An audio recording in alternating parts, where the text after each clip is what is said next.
Hello friends, welcome to my channel. स्वागत है आप सभी का इस नए सेशन में। और इस सेशन में हम लोग टाइम वेस्ट नहीं करते हुए सब आरंभ करेंगे प्राचीन काल में झारखंड। तो डायरेक्ट आते हैं। उम्मीद करता हूँ इससे पहले जो 6 सेशन आपको दिया गया वो देख लिए होंगे, और नहीं देखे होंगे तो प्लेलिस्ट का लिंक दिया गया है आपको डिस्क्रिप्शन बॉक्स में, तो वहाँ से जाकर बिल्कुल देख लीजिए। बहुत ही इंपॉर्टेंट सेशन है और हर एक चैप्टर इंपॉर्टेंट है।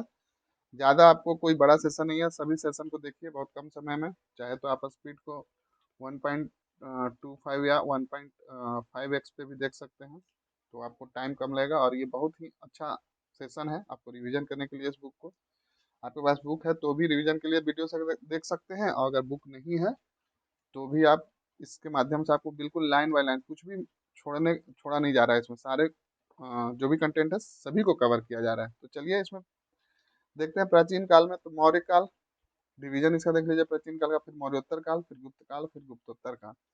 4 पार्ट में डिवाइड है। मौर्य काल, मौर्योत्तर काल, गुप्त काल और गुप्त, मतलब दो दो है, दो काल को। पहले मौर्य काल को देखेंगे, फिर मौर्योत्तर को, फिर गुप्त को, फिर गुप्तोत्तर को। तो सबसे पहले आइए हम लोग देख लेते हैं मौर्य काल को। तो मौर्य काल में देखिए, मगध में दक्षिण भारत की ओर जाने वाला व्यापारिक मार्ग झारखंड से होकर जाता था। जो मगध था, मान लीजिए कि ये इंडिया है, तो ये मगध जो यहाँ पे है, वहां से अगर दक्षिण भारत में जाना है तो जब ये आपका सड़क जो था, मार्ग जो था, वो झारखंड से होकर जाता था। अतः मौर्यकालीन झारखंड अपना राजनीतिक, आर्थिक और सामाजिक महत्व था। देखिए ये तब से प्राचीन काल से महत्व कितना है झारखंड का। तो चलिए कौटिल्य का अब अर्थशास्त्र में क्या मेंशन है वो देख लेते हैं। तो देखिए, कौटिल्य के अर्थशास्त्र में इस क्षेत्र को कुकुट कुकुट देश के नाम से इंगित किया गया है। कौटिल्य के अनुसार कुकुट देश में गणतंत्रात्मक शासन प्रणाली स्थापित थी।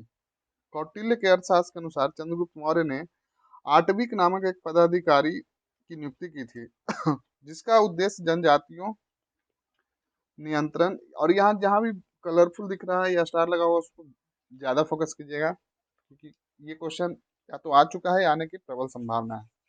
चलिए देखते हैं आगे। मगध साम्राज्य हेतु इनका उपयोग तथा शत्रुओं से इनके गठबंधन को रोकना था। इंद्र नावक नदियों की चर्चा करते हुए कौटिल्य ने लिखा है, इंद्र नावक की नदियों से हीरे प्राप्त किए जाते थे। तो देखिए, इंद्र नामक नदी की चर्चा कौटिल्य ने क्या लिखा है कि इंद्र, तो ऐसे पूछा जाएगा हीरे किस, कौटिल्य के अनुसार किस नदी से हीरे प्राप्त किए जाते थे। तो, तो इंद्र नामक नदियों से हीरे प्राप्त किए जाते थे। इंद्र नामक संभवतः इब और शंख नदियों का इलाका था। तो मतलब इस तरह से बोला जाता है कि जो भी इब और शंख नदी है उसी का इलाका था इंद्र नामक। चंद्रगुप्त मौर्य के शासनकाल में सेना के प्रयोग हेतु झारखंड से हाथी मंगाया जाता था। तो हाथी कहाँ से मंगाया जाता था चंद्रगुप्त सेना में? तो ये झारखंड से मंगाया जाता था, ध्यान रखिएगा। फिर है आपका अशोक। अशोक के बारे में आइए देखते हैं। अशोक के 13वें शिलालेख में समीपवर्ती राज्यों की सूची मिलती है, जिसमें से एक आटविक आटव और आटवी प्रदेश भी था, और झारखंड क्षेत्र इस प्रदेश में शामिल था। ध्यान रखिएगा क्या नाम था उसका।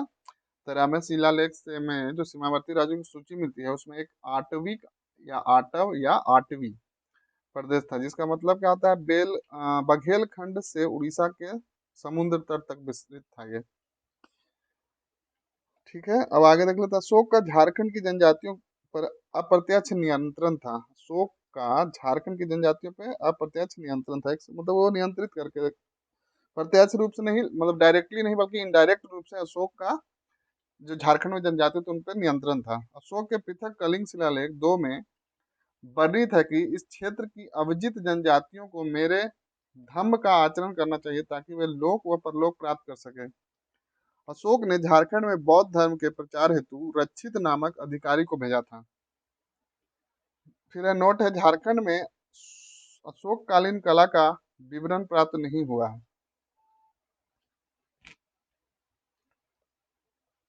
मौर्योत्तर काल देख लेते हैं। मौर्योत्तर काल में विदेशी आक्रमणकारियों ने भारत में अपने अपने राज्य स्थापित किए। इसके अलावा भारत का विदेशों से व्यापारिक संबंध भी स्थापित हुआ, जिससे प्रभाव झारखंड में भी दिखाई देते हैं। सिंहभूम, अब सिंहभूम में देख लेते हैं। सिंहभूम में रोमन साम्राज्य के सिक्के प्राप्त हुए हैं। तो इंपॉर्टेंट है कि रोमन साम्राज्य के सिक्के कहाँ से प्राप्त हुए, तो सिंहभूम से, जिससे झारखंड के वैदेशिक यानी विदेशों से संबंध की पुष्टि होती है। फिर चाईबासा से देखिए क्या मिला मौर्योत्तर काल में। चाईबासा से इंडो सिथियन सिक्के प्राप्त हुए हैं। रांची से कुषाण कालीन सिक्के प्राप्त हुए हैं, जिससे यह ज्ञात होता है कि यह क्षेत्र कनिष्क के प्रभाव में था। तो इस तरह देखिए सेक्शन वाइज आप देखते जाइए और इसको एक दो बार पढ़ लीजिएगा, बिल्कुल याद हो जाएगा। तो आपको इस तरह से प्रश्न पूछा जाएगा कि रोमन सिक्के कहाँ से प्राप्त हुए थे, तो सिंहभूम से। इंडो सिथियन कहाँ से प्राप्त हुए थे, तो चाईबासा से।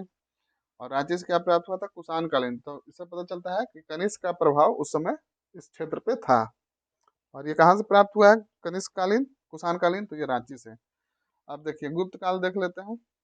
गुप्त काल में क्या है, गुप्त काल में अभूतपूर्व सांस्कृतिक विकास हुआ, अतः इस काल को भारतीय इतिहास का स्वर्ण युग कहा जाता है। हजारीबाग के मदुही पहाड़ से गुप्तकालीन पत्थरों को काटकर निर्मित मंदिर प्राप्त हुए हैं।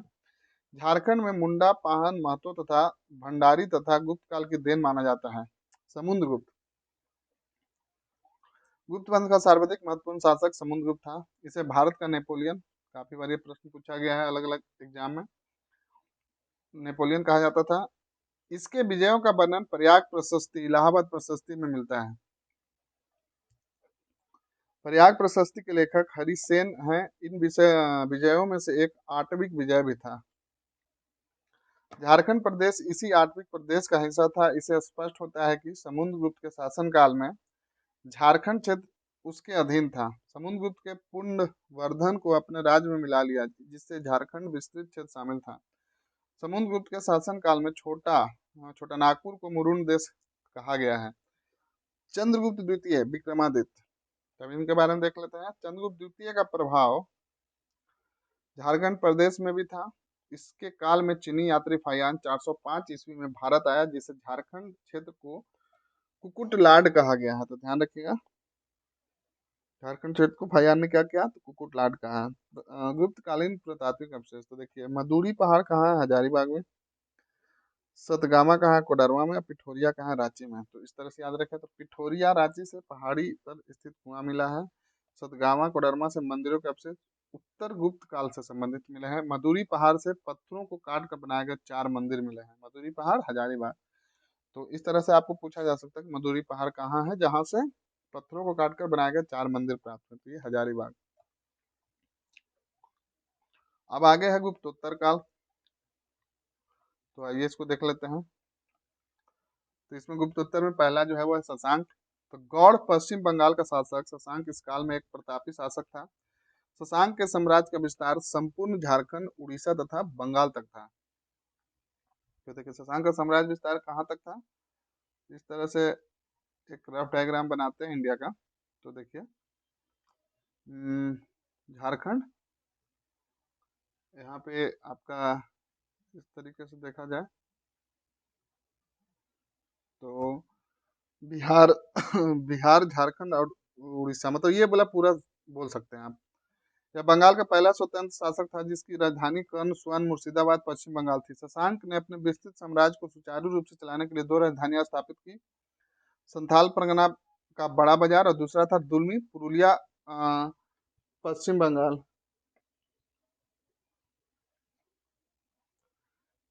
फिर से इसको देख लेते हैं। शशांक ने अपने विस्तृत साम्राज्य को सुचारू रूप से चलाने के लिए 2 राजधानियां स्थापित की। तो कौन कौन सा राजधानी था, संथाल परगना का बड़ा बाजार और दुलमी, पुरुलिया पश्चिम बंगाल में। तो ध्यान रखिएगा, दुलमी कहाँ है, पुरुलिया पश्चिम बंगाल में। अब फिर आपका प्राचीन काल के शासकों में यह प्रथम शासक था जिसकी राजधानी झारखंड क्षेत्र में थी। शशांक शैव धर्म का अनुयायी था। इसने झारखंड में अनेक शिव मंदिरों का निर्माण कराया। शशांक किस धर्म का था, शैव धर्म का अनुयायी था, जो झारखंड में अनेक शिव मंदिरों का निर्माण कराया। शशांक के काल का प्रसिद्ध मंदिर बेनू सागर है, जो एक शिव मंदिर है। यह मंदिर सिंहभूम और मयूरभंज की सीमा पर क्षेत्र पर अवस्थित कोचांग में स्थित है। ये काफी इंपॉर्टेंट है, इसको ध्यान में रखिएगा। फिर है आपका शशांक ने बौद्ध धर्म के प्रति असहिष्णुता की नीति अपनाई, जिसका उल्लेख हिनसंग ने किया है। शशांक ने झारखंड के सभी बौद्ध केंद्रों को नष्ट कर दिया था। शशांक क्या क्या था कि शैव धर्म को मानने वाला था, तो जितने भी बौद्ध धर्म के केंद्र थे उनको नष्ट कर दिया। इस तरह झारखंड में बौद्ध और जैन धर्म के स्थान पर हिंदू धर्म की महत्ता स्थापित की गई। फिर है आपका हर्षवर्धन। तो वर्धन वंश का सर्वाधिक शक्तिशाली शासक हर्षवर्धन था।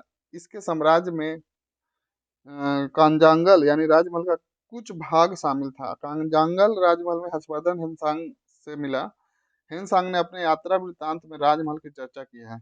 अन्य तथ्य देख लेते हैं इसमें क्या है। तो चलिए, इसमें जो हम लोग प्राचीन काल में झारखंड में अन्य तथ्य जो अभी तक जितना भी मौर्य मौर्य और गुप्त गुप्तोत्तर पढ़ लिया उसके बाद, तो देखिए, हर्यक वंश का शासक बिंबिसार झारखंड क्षेत्र में बौद्ध धर्म का प्रचार करना चाहता था। नंद वंश के समय झारखंड मगध साम्राज्य का हिस्सा था। तो ध्यान रखिएगा, नंद वंश में झारखंड जो है मगध साम्राज्य का हिस्सा था। नंद वंश की सेना में झारखंड के हाथी की आपूर्ति की जाती थी। या सेना में जनजातीय लोग भी शामिल थे। झारखंड में दामोदर नदी उद्गम स्थल तक मगध की सीमा का विस्तार माना जाता है। झारखंड के पलामू में चंद्रगुप्त प्रथम द्वारा निर्मित मंदिर के अवशेष प्राप्त हुए हैं। कन्नौज राजा यशोवर्मन के विजय अभियान के दौरान मगध के राजा जीवगुप्त द्वितीय ने झारखंड में शरण ली थी। तो इस प्रकार हम लोग, और एक और आखिरी है, देखिए, 13वीं सदी में उड़ीसा के राजा जयसिंह ने स्वयं को झारखंड का शासक घोषित किया था। तो स्वयं को किसने घोषित किया था 13वीं सदी में? तो राजा जयसिंह। इसको ध्यान में रखिएगा, इंपॉर्टेंट है, काफी बोल्ड करके दिया गया है ये। और ये वाला दामोदर नदी की उद्गम स्थल तक मगध की सीमा विस्तार थी। किसके किस समय में?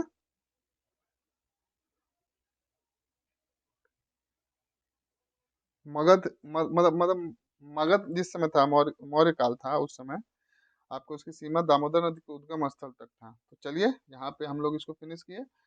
अब नेक्स्ट जो है वो हम लोग पढ़ेंगे मध्यकाल में झारखंड को। बिल्कुल ऐसे धीरे धीरे करके हम लोग इस बुक को खत्म करने का प्रयास करेंगे। तो चलिए, नेक्स्ट सेशन में मिलते हैं।